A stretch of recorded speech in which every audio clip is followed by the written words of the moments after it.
Kenya's Gold.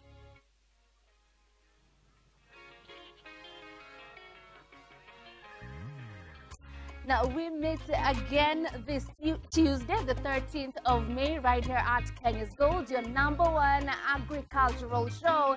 And we did promise you that we do have a fantastic week lined up for you. Now, yesterday, we did kickstart the week on a high, learning so much about Sukuma wiki. We did learn that Sukuma wiki is Sukuma wiki too. There are different varieties of Sukuma wiki, including a hybrid one that is now being called Sukuma Siku, not Sukuma wiki. And we also did learn that we do have Sukuma wiki that have no acid levels, which favors those people who do not eat Sukuma wiki because of acid.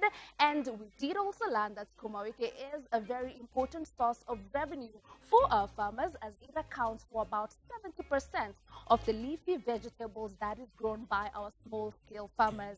That's how important Sukuma wiki is to our small-scale farmers.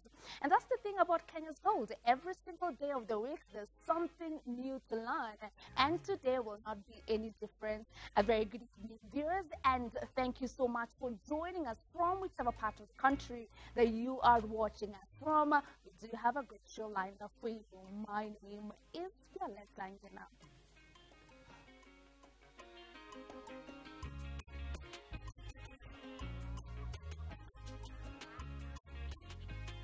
Right now, my fellow farmer and host, Emmanuel Ferrer, is still not back with us in studio. He's out in the field doing what we do best, interacting with different farmers in different agri sectors.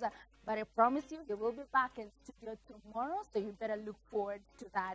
Now, today we put Martha's Sukuma wiki to rest until next week on Monday and jump into the agenda of today. Remember, now every single Tuesday, we are focusing on maize farming in Kenya, our staple food that is consumed by about 85% households in Kenya. Now, to learn so much about this very important crop, we've traveled to different counties in the country. Tumetayarisha shamba na wakulima, tumepanda mbegu yetu ya mahindi. We have experienced germination and some growth as well. Na sasa tuko katika ile stage tunaita mid season ya crops. Hapo katikati tu mimea kidogo as we await the harvest. Now, during this mid season, a lot of things do happen, including post-emergent weeds. Also, we do have different pests that now start attacking our crops. When it comes to pests, we are talking about aphids, we are talking about cutworms, we're also talking about the very notorious fall armyworm. Now, what can our farmers do to make sure that they are dealing with the challenge of pests and diseases? That will be forming a major part of our conversation on the program today. But to kickstart the show, our feature is going to be all the way from Bungoma County, where we will be speaking to an expert who will be giving us an overview of maize farming in Kenya and the future projection. Take a look.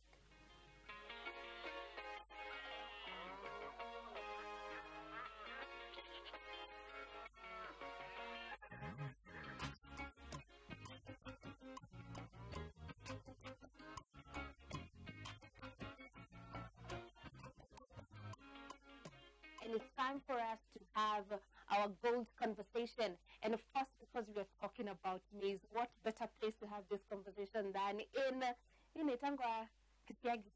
Sindio? Tuko huku Bungoma County, just trying to learn so much about maize farming in Kenya. Remember, maize provides basic diet to millions of people in the country, as it is Kenya's staple food. So when we're talking about food security, then maize plays a very crucial part. Now, we do want to understand so much about this sector, how we are doing as a country, the challenges they're in, and the solutions to those challenges as well. And to shed more light on that, we do have with us Mr. James Kanini. How are you? I'm very good. Good to have you on the program today. Thank you for having me. Great. Now, we do want to understand general scope of maize farming in Kenya, and maybe you can start by talking to us about the counties and where it's commonly grown here in Kenya. And that's a very good question. Maize can be propagated anywhere in this country. So long as there's water, we can be able to grow maize literally anywhere. But the main areas that we are able to grow maize in this country are usually the Rift Valley, which is our grain basket. We have the western side. We also have the Nyanza region that also produces quite a lot of maize.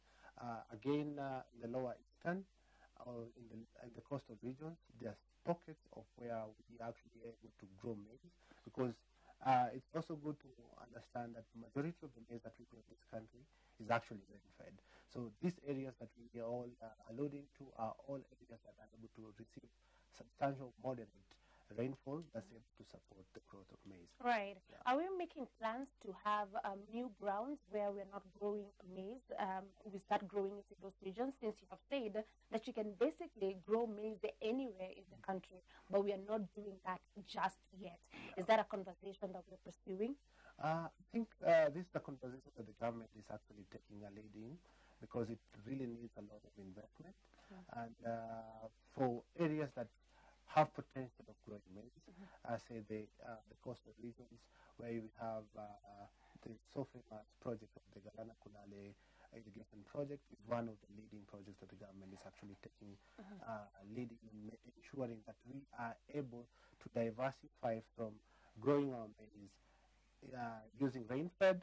Now we can be able to use irrigations to actually sustain our demand and our consumptions of the maize produce. All right. So rank us as a country. We want to understand how we're doing when it comes to maize production in comparison with other African countries. Which countries are in the lead, and where is Kenya like in that ranking? I not want to particularly point where we are, because things change always, but countries that are actually doing a lot more production than us are actually from the south of Africa. Leading with South Africa, we have Zambia, we have Malawi, and closer to us we have Tanzania, that is very current, is the second leading country in maize production in Africa. Like you've mentioned, Tanzania, who is very close to us, part of the East African community, is now doing very well in maize production, currently ranked as the second largest producer in Africa. Please talk to us about some of the things that they are getting right when it comes to maize farming that maybe we could borrow a lead from.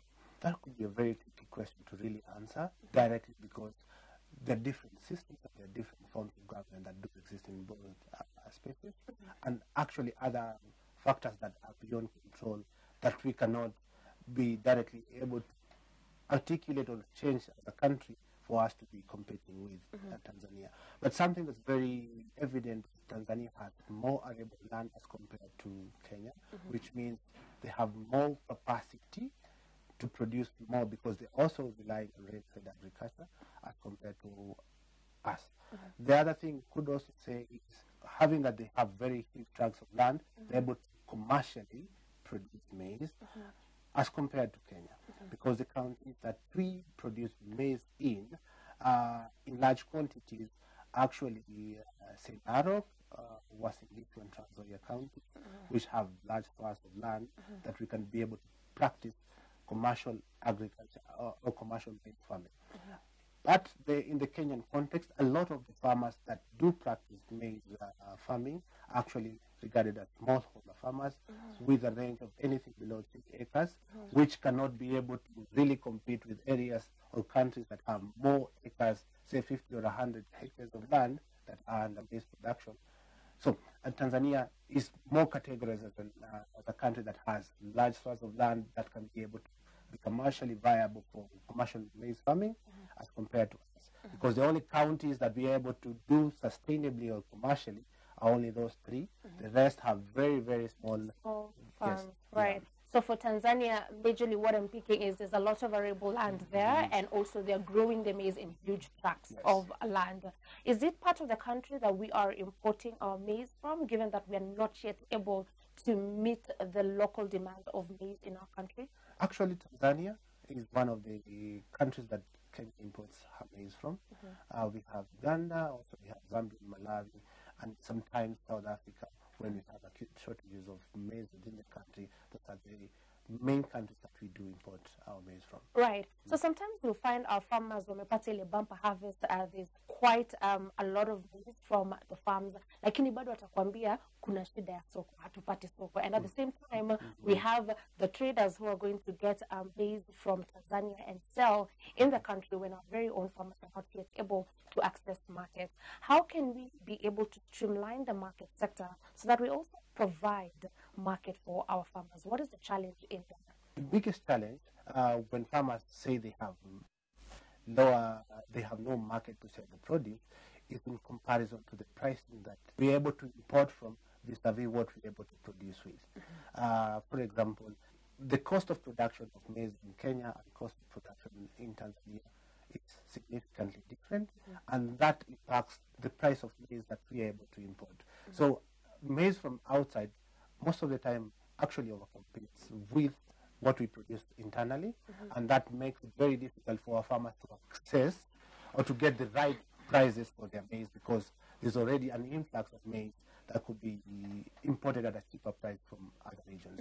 I think that is a conversation that the government needs to always kind of enhance, because what we are aware of is that through the NCPB depots that are across the country, the government tries as much as possible to stabilize the maize prices in the country, because NCPB usually buys maize fair price as compared to using brokers. Right. Because a lot of our farmers, unfortunately, do not have access to the market in itself.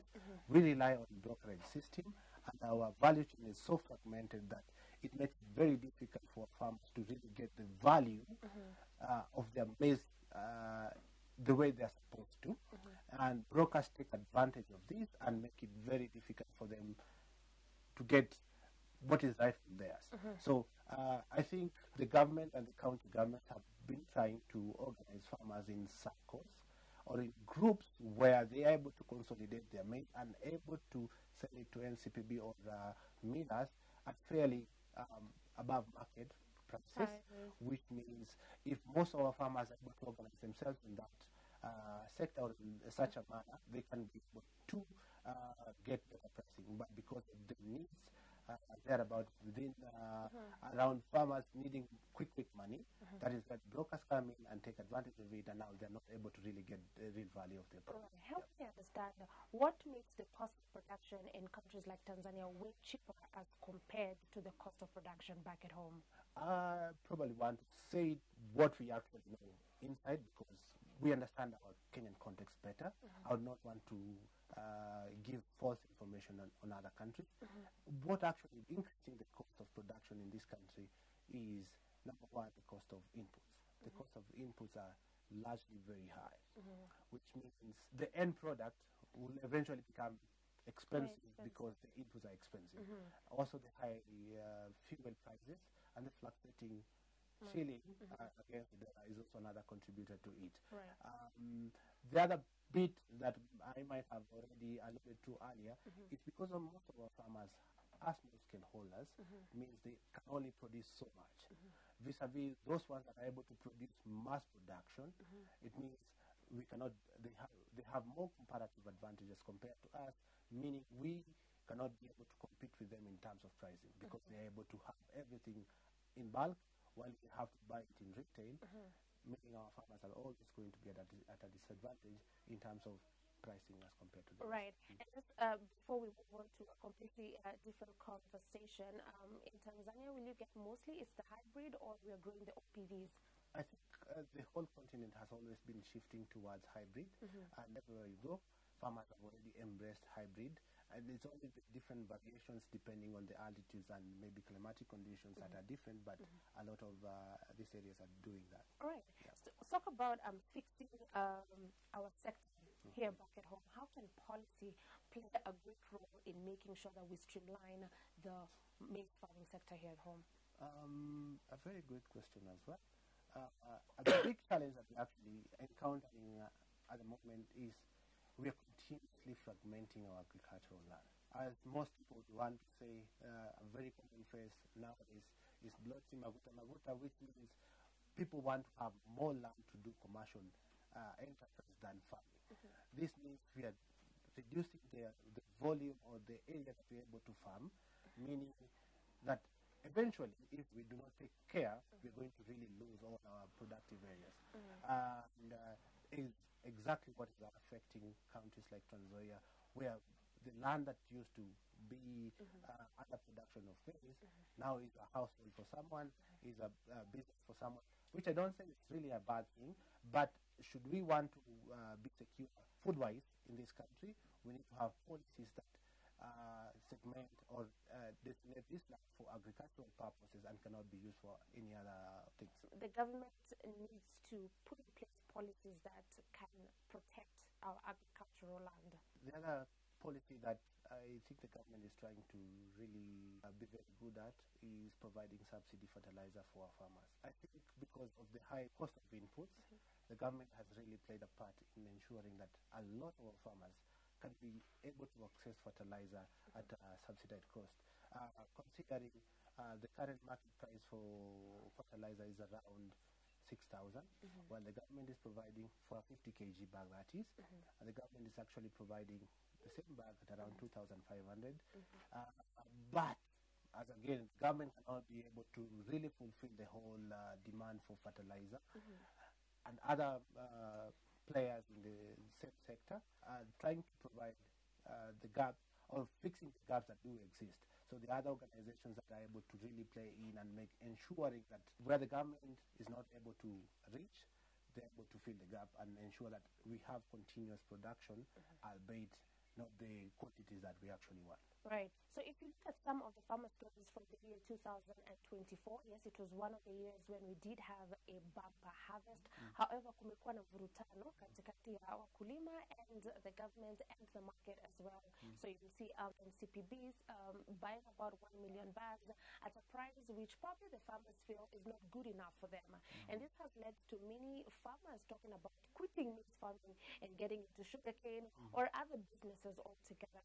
Is this a worrying trend in the space of agriculture, given how much as a country we rely on maize as a staple food? It's a worrying trend, but the sector is always evolving, and things in terms of production, having that we rely a lot on infant agriculture means production will always fluctuate, oscillate between highs and lows.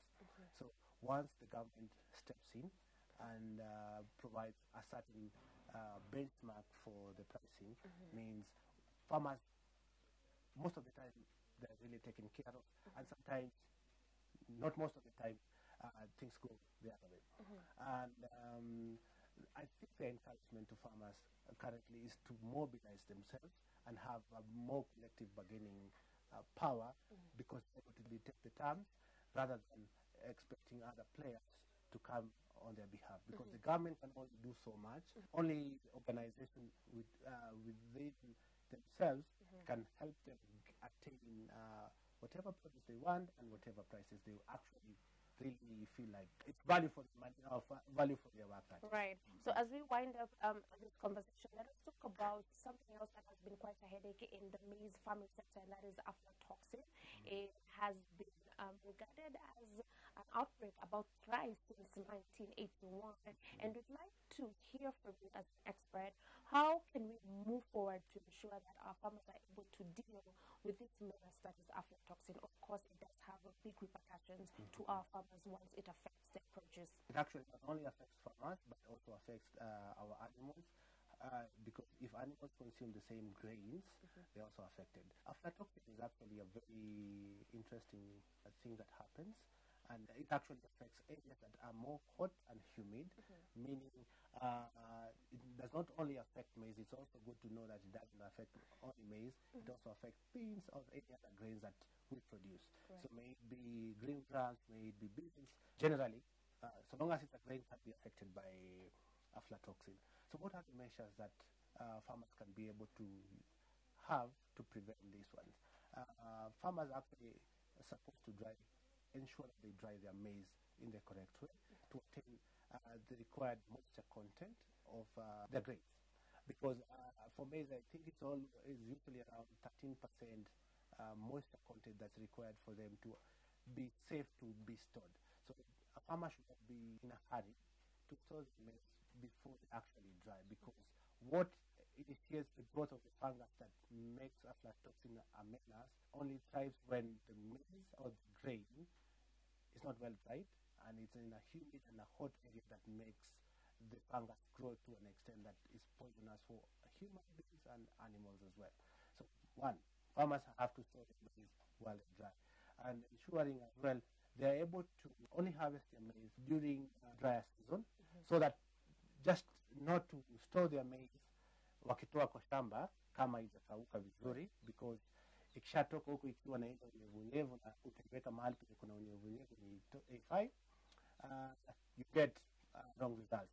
The last point, I think, is the way to store the maize in itself. You actually are supposed to store the maize in ways that do not encourage the use of PIC bags, the bags that have plastics. So once they are dry, you tie it up properly, and it will reduce the infection or the growth of the fungus in the produce that you have. Right. So it all boils down to the storage and also how we dry our maize after we have harvested.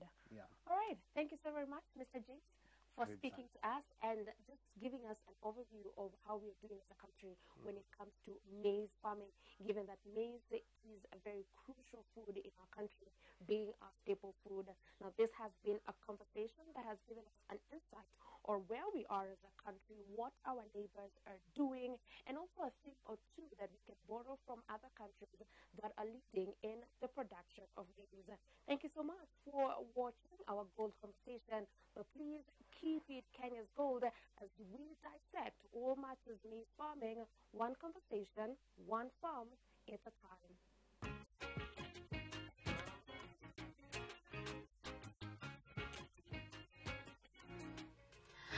A great conversation there with our expert of the day, Mr. James Kanini, shedding more light on the production of maize in Kenya, the challenges therein, and a bit of comparison with other African countries.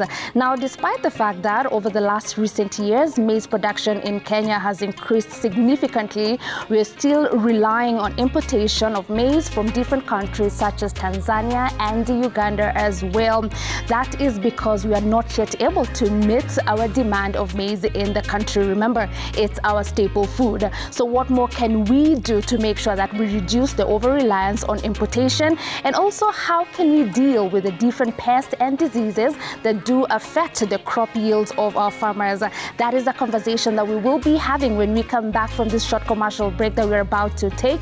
And in case you're wondering, what do I have displayed on our table today? We do have some diseased crops.